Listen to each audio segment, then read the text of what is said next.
Hey guys, this is Naira Banerjee and you guys are watching me on Bollywood Helpline.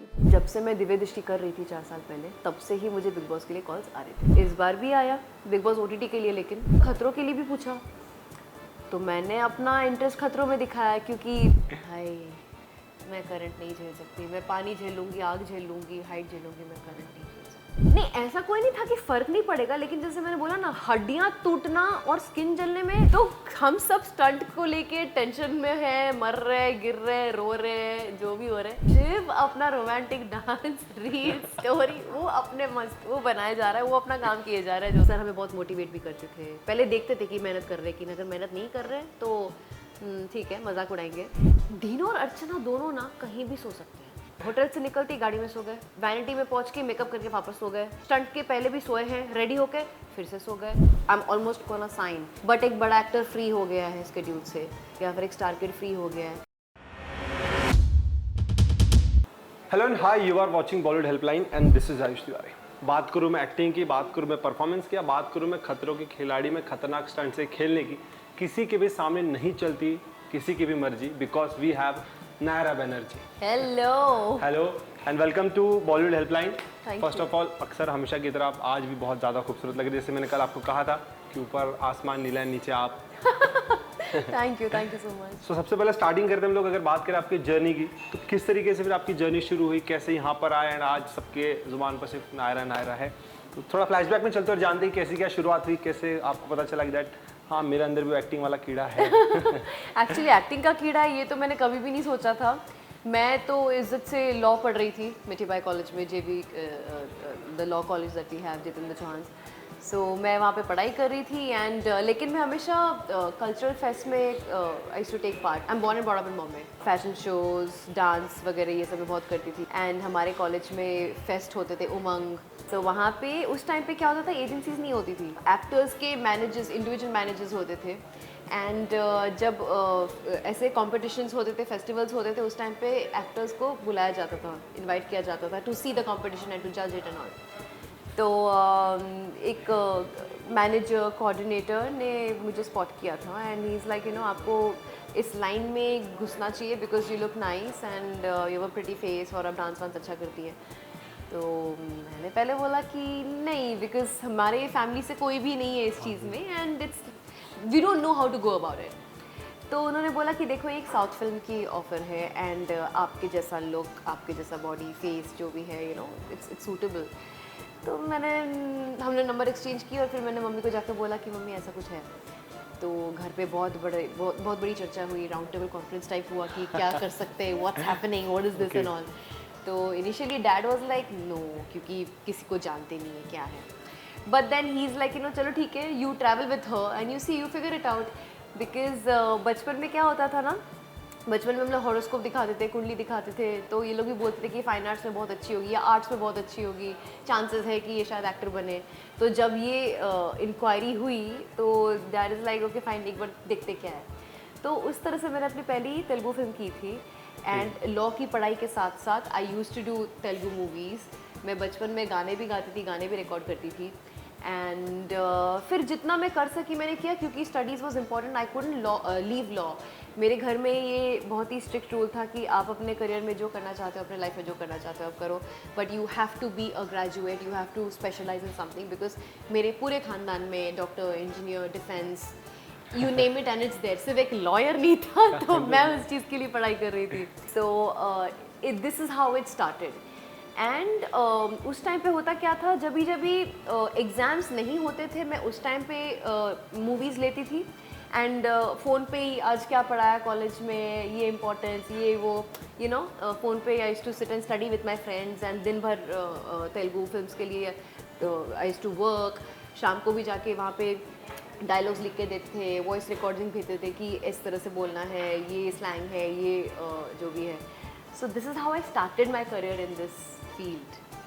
क्या बात, जैसे आपने कहा कि कोई लॉयर नहीं था एंड आई वाज लाइक कि मैं लॉयर, बट अब कोई एक्टर भी नहीं था and you are like I am the actor now. मतलब ऐसा हुआ कि कहीं ना कहीं स्पेशल हो ही गए, लाइक स्पेशल। लेकिन जैसे आपने कहा कि सब अलग अलग, मतलब कोई एंटरटेनमेंट का कहीं निशान ही नहीं है घर पे, शायद कुछ मुझे भी लगता नहीं, है। सिर्फ मेरे जो अंकल है वो अभी प्रोड्यूसर है and but otherwise I am the only actor.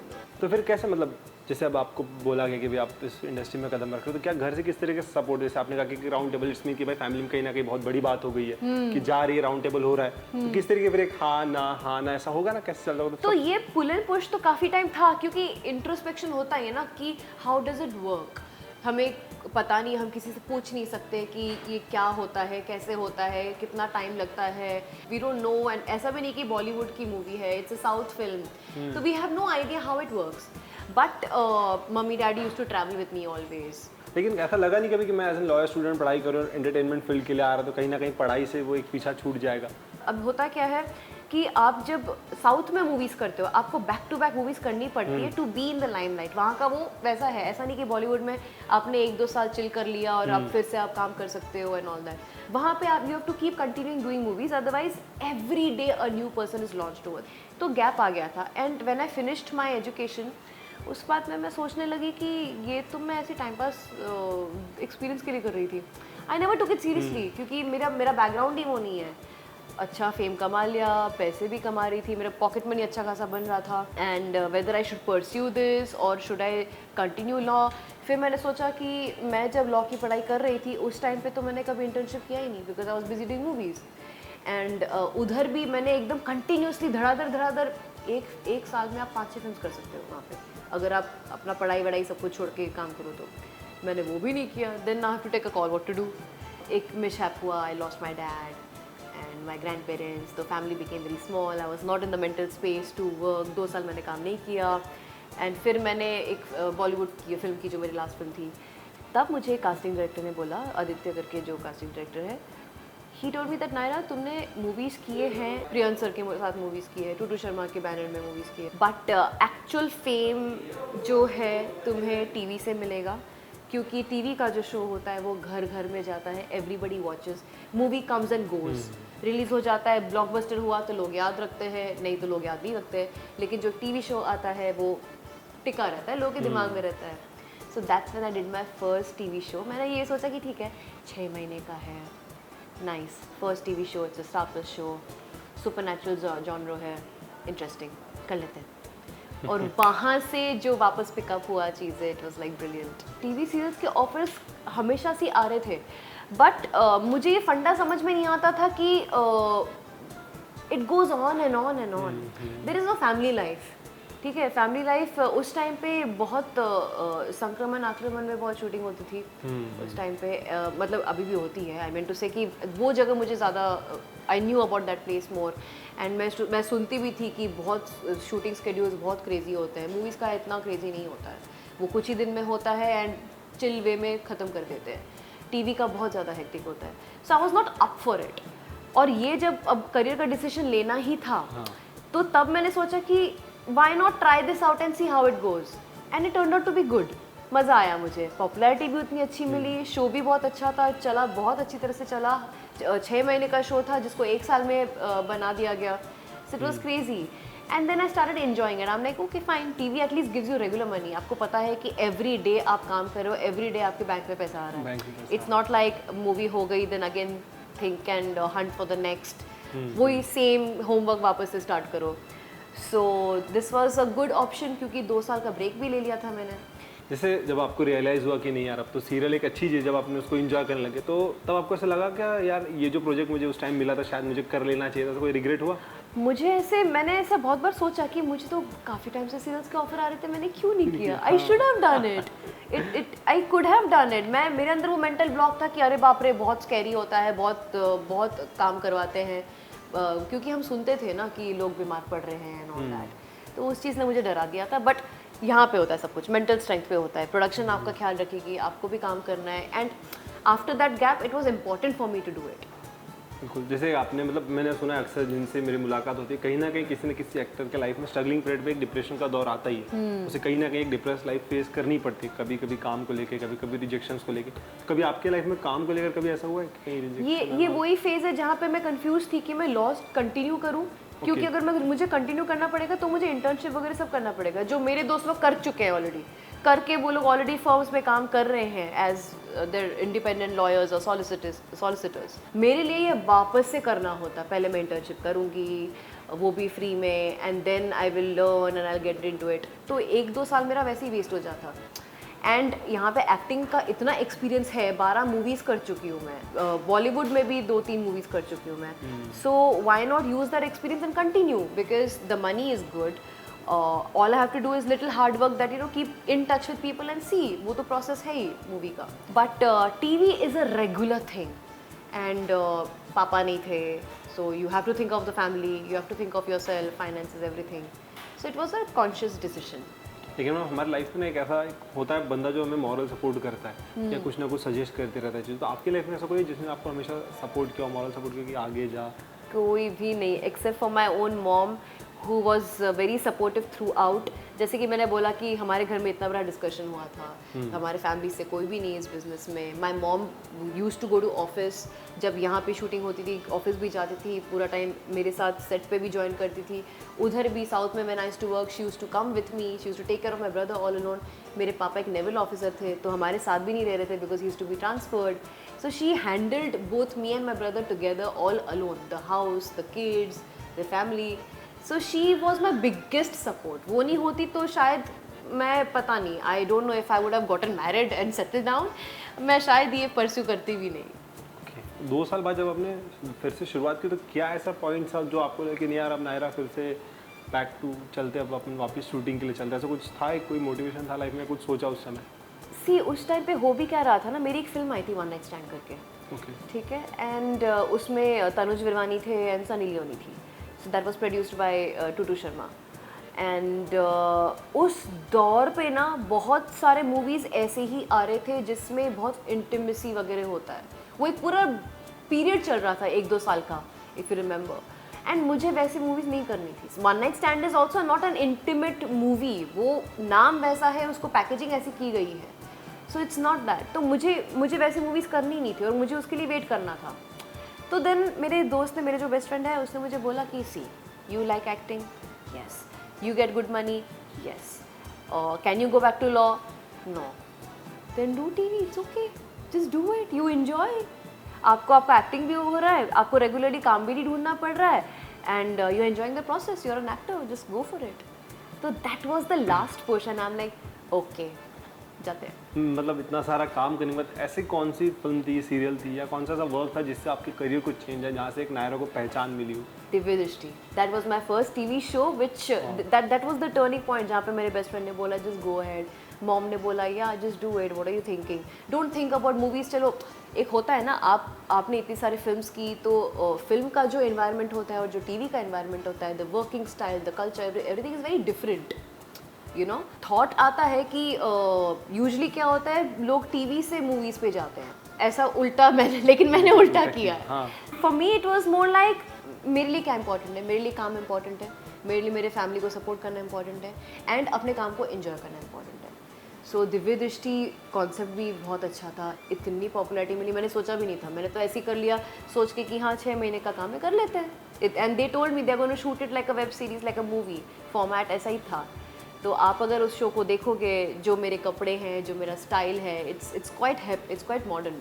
मुझे डैम्सल इन डिस्ट्रेस टाइप के रोल्स नहीं करने थे, क्योंकि मैं थोड़ी ओपन माइंडेड हूँ, मैं लाइक हमारी जो फैमिली भी है काफ़ी मॉडर्न है mentally, so I don't relate to such stories any more. तो ये ऐसे टाइप का जो रोल था, मुझे मज़ा आया ना, I did it and that's how it started. क्या बात। लेकिन जो दोस्त जैसे मॉम एंड आपके बेस्ट फ्रेंड, जब ऐसी पॉपुलैरिटी मिल गई, सब जगह नाम आ गया, पोस्टर लग गए, सब लग गए, तो उनको जाकर जब मतलब आप मिले होंगे दोनों से, मतलब अक्सर तो आप मिलते हो, लेकिन एक जब प्रॉपर पॉपुलैरिटी में जब उनसे मुलाकात हुई, क्या शब्द थे उन दोनों के अंदर, किस तरीके से? So my best friend is like, see, I told you you're gonna enjoy it. This is gonna be an important thing for you. And mom is like, मैं तो कब से ही बोल रही थी, तुमको ही ये करना था, वो करना था, तुम ही वेट कर रही थी, I don't know why. I said, okay, you could have been more strict and told me that, Naira, just go and do what you want to do. Enjoy your acting. बिल्कुल सही कहा। लेकिन being an actor, किस तरीके की script आप ज़्यादा पसंद कर रही है काम करने के लिए, अगर देखा जाए तो? सी ऑनेस्टली क्या होता है, टीवी में या फिर टीवी में मोस्टली लॉजिक को कभी कभी हम थोड़ा सा साइड कर देते हैं। वो इसलिए क्योंकि टीवी एक बहुत ही लंबा प्रोसेस है, स्टोरी इतनी सी है लेकिन उसको बहुत बना बना के ताकि वो लंबा चले उसको बनाया जाता है। तो कभी कभी लॉजिक जो चीज़ है उसको साइड में रखनी पड़ती है, because you are focusing on the entertainment. Public को क्या पसंद आएगा देखने सुनने, कैसे सिचुएशन उनको इंस्पायर करेगी या फिर उनको अफेक्ट करेगी। सो ये सारी चीज़ें होती है टीवी में। एंड आई थिंक वो पार्ट मुझे थोड़ा सा कभी कभी लगता है कि as an actor if I don't find logic I find it difficult. लेकिन अगर मैं बात करूँ एज एन एक्टर, आप एज एन फीमेल करके जब काम करते हैं इंडस्ट्री में, तो कहीं ना कहीं एक चीज़ जो कहीं ना कहीं हर एक्टर्स को फेस करना पड़ता है, कहीं ना कहीं वो आ रही आती है, वो है कॉम्प्रोमाइज़। कहीं ना कहीं मैं तो लॉयर हूँ ना, मैं तो ये मुंह खोल के बोलती हूँ and I am a little aggressive that way. Okay. See it's कोई आपको ज़बरदस्ती नहीं करता है, कोई कर भी नहीं सकता है। आपकी मेंटल स्ट्रेंथ है, आपको खुद के टैलेंट पे विश्वास है, तो you will go ahead in life. अगर नहीं है तो आप उस रट में जाओगे।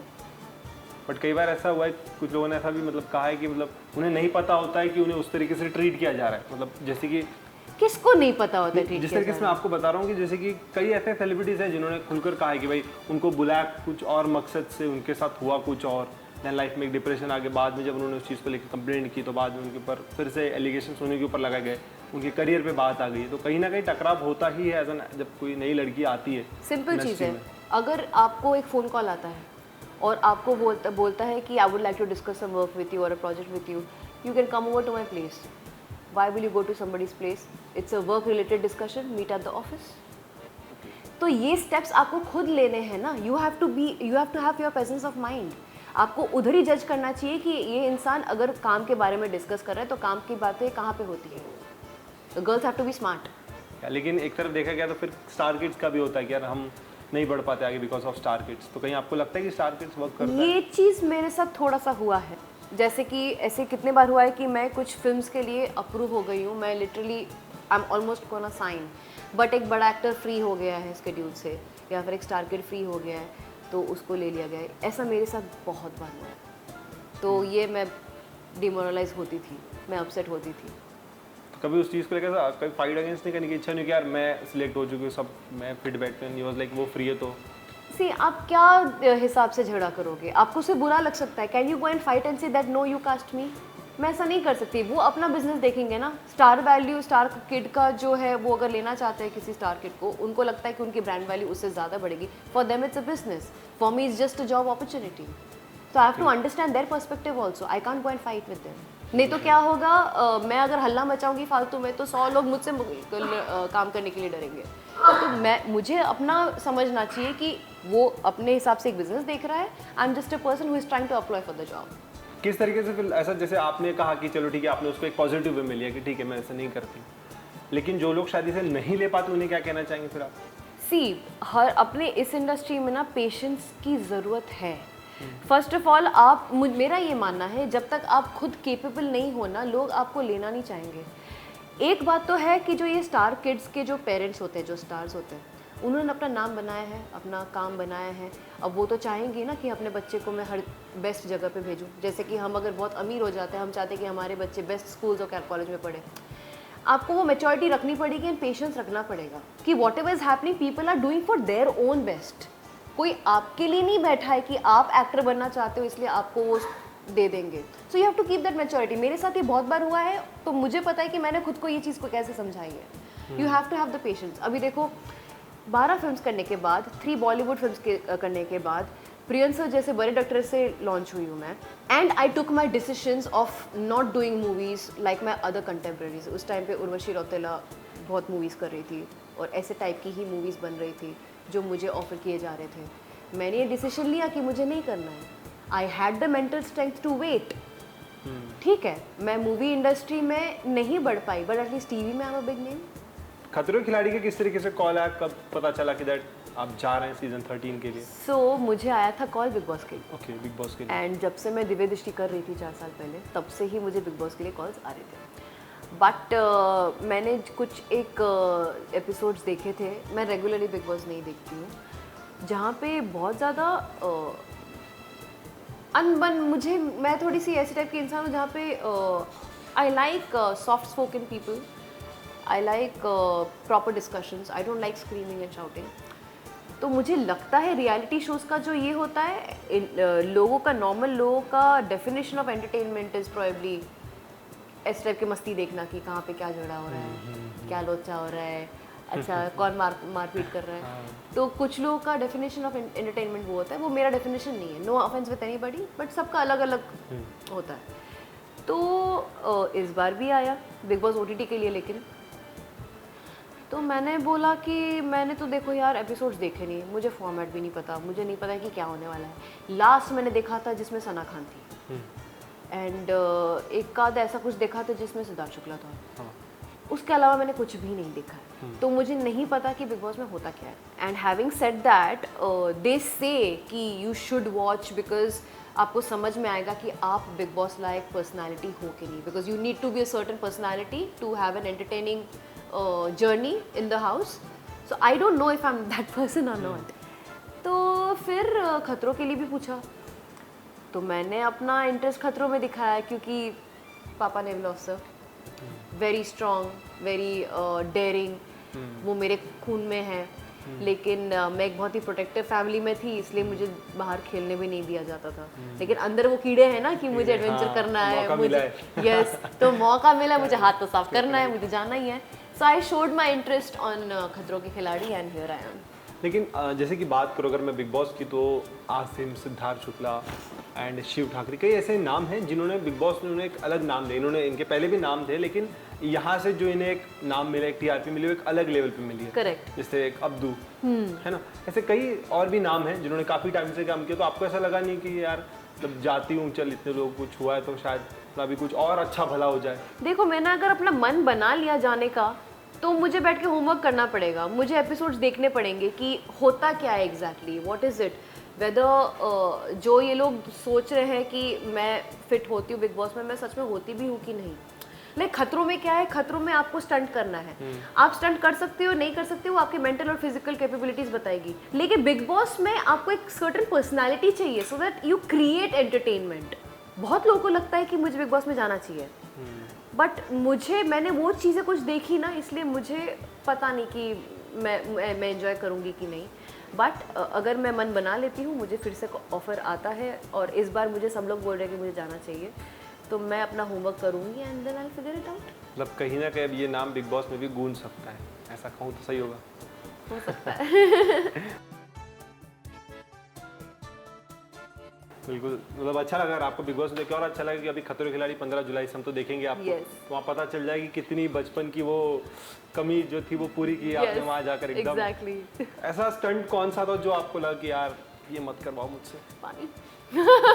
करंट मैं तो पानी भी सीख गई। पानी एक्चुअली मैं यहाँ से जाने से पहले 1 हफ्ता पहले मैं स्विमिंग सीख कर गई थी। मैंने ज़िंदगी में स्विमिंग नहीं सीखी थी उससे पहले, क्योंकि मेरे अंदर एक डर है कि मैं डूब जाऊँगी। अब खतरों में जा रही हूँ तो बेसिक स्विमिंग तो सीखना ही पड़ेगा, otherwise it was not of my interest. जबकि मुझे पानी बहुत पसंद है, it's just that the fear, I don't know why I have this fear कि मैं डूब जाऊँगी। तो मैंने सीखा।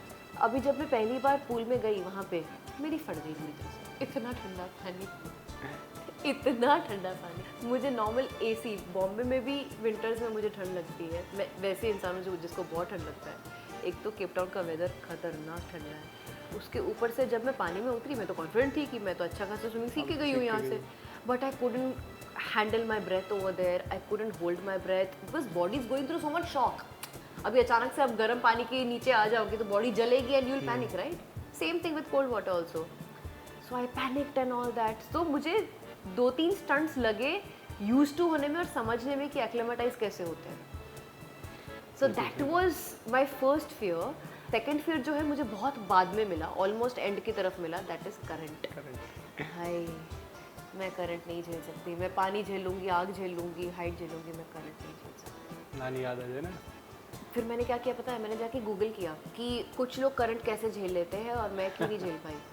तो करंट वर्क्स ऑन लेवल्स। जो लोग थोड़े वॉल्यूमिनस लोग होते हैं, लाइक जिनमें वाटर रिटेंशन या फैट ज़्यादा होता है, उनके स्किन लेवल पे जलता है। फिर next level is the muscular level and then is the bone level. तो कुछ लोगों ने जो करंट का स्टंट किया था, कुछ लोगों के स्किन जल रहे थे, कुछ लोगों के मसल पेन्स, मसल क्रैम्प्स बहुत आ रहे थे, और मुझे डायरेक्टली हड्डी पे दर्द हो रही थी। ऐसा लग रहा था कोई हथौड़ा लेके आपकी हड्डियों पे मार रहा है जोर से, ये सब कुछ दर्द।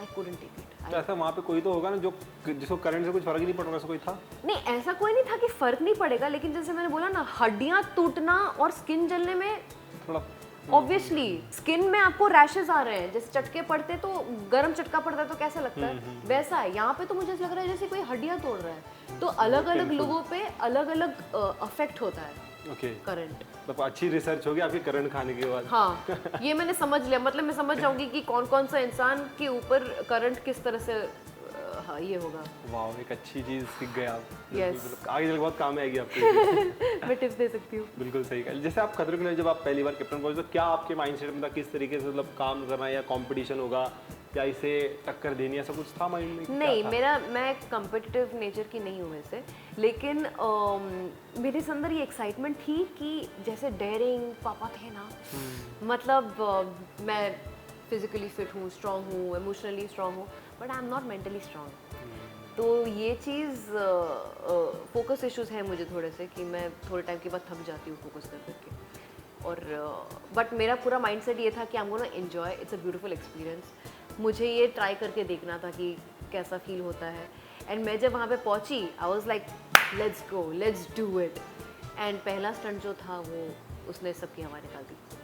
जैसे कि अभी 15 जुलाई जब ये चालू हो जाएगा तो हर शोज़ की ना एक खासियत होती है कि वो कुछ ना कुछ ऐसे पॉइंट पे लाके बोलते हैं कि अब अगले बार देखिए, तो मुझे कुछ ऐसा सस्पेंस लाके छोड़ देगा और बोलेगा कि अब आप अगले बार। ऐसा लगता है कोई फ़ोन आएगा बता दे क्या होगा, नहीं रहा जा रहा। मुझे लगता तो है ऐसा होगा, क्योंकि मेरा जो ग्राफ है, जैसे कि मैंने कहा कि मेरा पहला स्टंट ही बहुत ख़राब गया था, तो मेरा पूरा ग्राफ ऐसा ऐसा ऐसा ऐसा ही है, अप डाउन। मैंने कितनी कोशिश की कि मैं बैक टू बैक चीज़ें बहुत अच्छा करूं, लेकिन नहीं, मेरा एक अच्छा एक बुरा, एक अच्छा एक बुरा, ऐसा ही हुआ है। ग्राफ बहुत ऊपर नीचे रहा है मेरा। सो सब लोग मुझे बोलते हैं कि तुम्हारा ग्राफ बहुत इंटरेस्टिंग होगा to watch, because you have too much of this.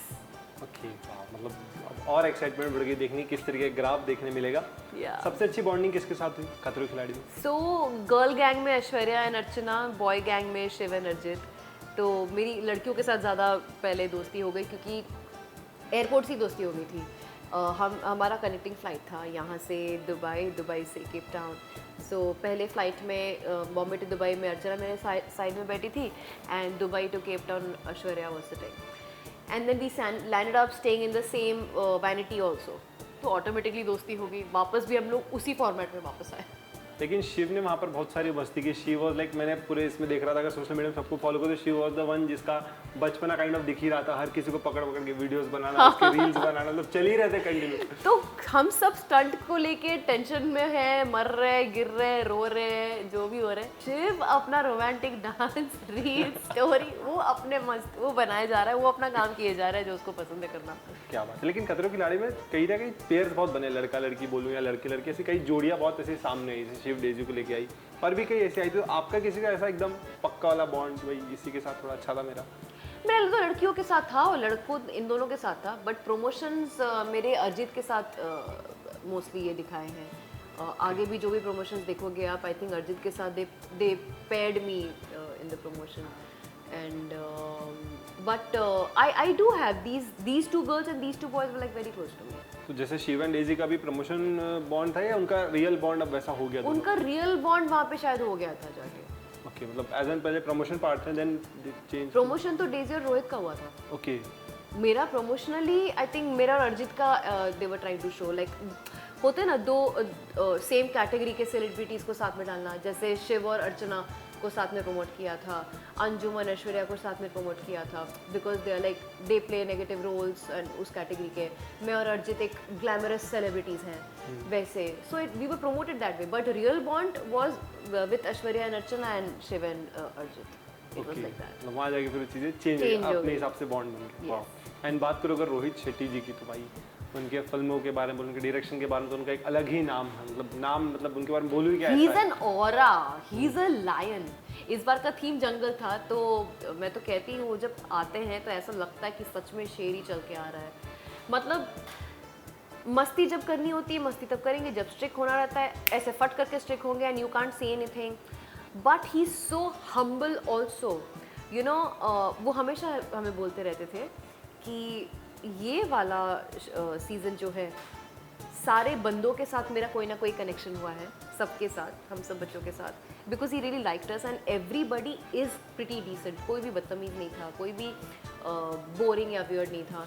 Everybody was nice and talkative and we all managed to have a good rapport with sir and sir हमें बहुत मोटिवेट भी करते थे. पहले देखते थे कि मेहनत कर रहे हैं कि अगर मेहनत नहीं कर रहे हैं तो ठीक है मजाक उड़ाएंगे, लेकिन अगर देख रहे कि हाँ बेचारे बहुत मेहनत कर रहे हैं लेकिन नहीं हो पा रहा है, तब वो हेल्प भी करते थे और मोटिवेट भी करते थे. क्या बात है. लेकिन पूरे ग्रुप में ऐसा कोई था जिसका पूरा फोकस है कि नहीं यार टास्क ही है, इस पे ही फोकस करना है, थोड़ा बात कम मस्ती कम, focus on the game. I think Dino ऐसा है थोड़ा सा, मतलब डीनो और अर्चना दोनों ना कहीं भी सो सकते हैं. होटल से निकलते ही गाड़ी में सो गए, वैनिटी में पहुंच के मेकअप करके वापस सो गए, स्टंट के पहले भी सोए हैं, रेडी होके फिर से सो गए.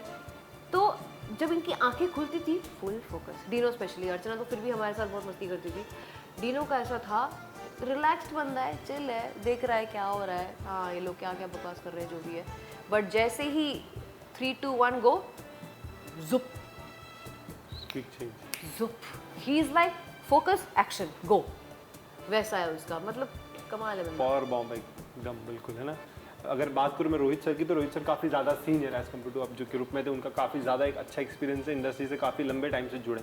तो कभी कहीं ना कहीं उनके तो सीनियरिटी दिखी आपको कि वही वो भी आप लोग के साथ वही एज में आके एकदम? नहीं, वो बहुत घुल मिल चुके थे. देखो सीनियरिटी तब होता है जब वो हमें डांट रहे हैं किसी चीज़ को लेकर, जो कि बहुत कम डांटा है हमें, क्योंकि एज आई टोल्ड यू हम सब अच्छे बच्चे थे. सो जब डांटते थे तब सीनियरिटी थोड़ा सा, obviously he is of that league, we have to pay respect to him, but otherwise बहुत मस्ती करते थे हमारे साथ. इज्जत भी उतारते थे मस्ती वे में ही. ऐसा किसी को सीरियसली उन्होंने पुट डाउन करने की कोशिश नहीं की, समझा के अच्छे से. ही इज़ टू स्वीट यार, ही इज़ अ वाइब. लेकिन अगर मैं जैसे बात करूँ कंटेस्टेंट की, तो अगर आपको अगर किसी एक कोई नाम है, जैसे भाई जैसे आप रोहित सर का कि भाई वो वाइब है ना, जैसे डीनो के लिए कहा भाई फुल फोकस्ड, तो हर किसी के लिए अगर आप एक कोई नाम दे तो क्या नाम देना चाहेंगे बताइए, मतलब as compare to first to सारे कंटेस्टेंट्स को लेकर? मैंने मोस्टली सारे कंटेस्टेंट्स का वाइब समझा है. ओके. मेरा वाइब जो है मेरा इमोशन वाला वाइब है. इमोशन. मैं जब तक इमोशनली चार्ज नहीं होती हूँ ना, तब तक मैं अपना बेस्ट नहीं देती हूँ. अब मेरे साथ होता क्या है, जैसे मैंने बोला मैं बहुत ऊपर नीचे हुआ है मेरा. मैं जब कॉन्फिडेंस में गई हूँ ना, मैं हार के आई हूँ. ठीक है, क्योंकि मुझे लगा कि हाँ मैं कर लूँगी, मस्त कर लूँगी एकदम. फिर मैं हार गई, फिर मुझे बहुत दुख हुआ, मैं इमोशनली बहुत चार्ज हुई, गुस्सा आ गया मुझे अंदर से खुद पे कि तू कैसे नहीं कर सकी.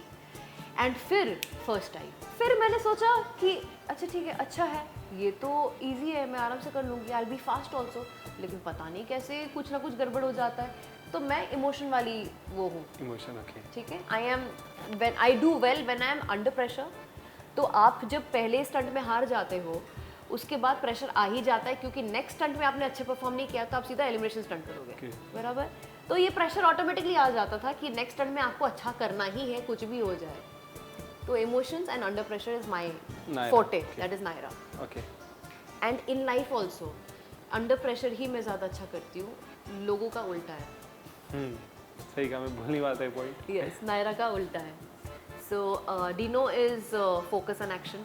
रश्मीत का मैंने देखा है, रश्मीत इज वेदर उसको आए या ना आए, फोकस है, पावर है, वो पूरा पावर दे देती है. नाउ पावर मतलब अलग दो टाइप के पावर होते हैं. एक होता है physical power which is like action go speed, और एक होता है मैं अपना पूरा जान लगा दूँ.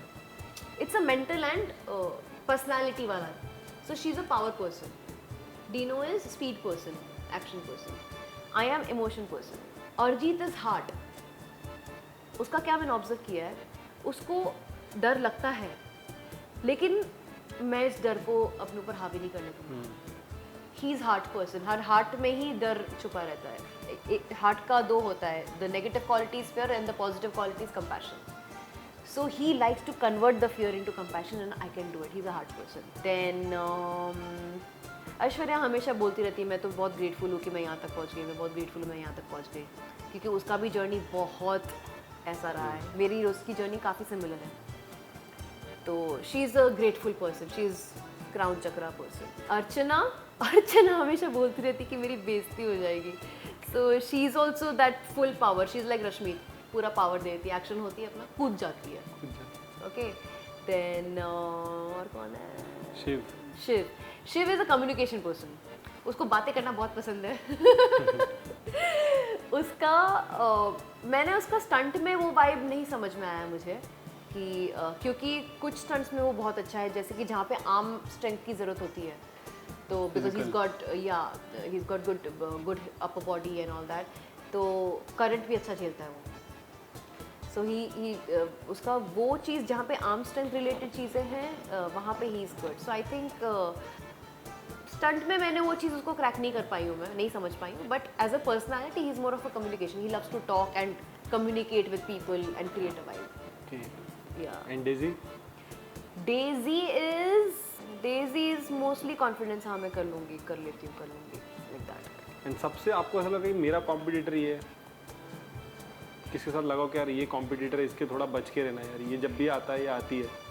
नहीं, ऐसा नहीं है, क्योंकि देखो क्या है ना, आपकी थिंकिंग पे निर्भर होता है। जैसे डीनो को देख के आप उसको कॉम्पिटिटर नहीं समझोगे, आप उससे इंस्पायर होगे ओके। कि यार ये कैसे कर लेता है, बड़ा मस्त बंदा है ये, you know. So and even I think that's my nature to see और गेट इंस्पायर्ड बाय पीपल।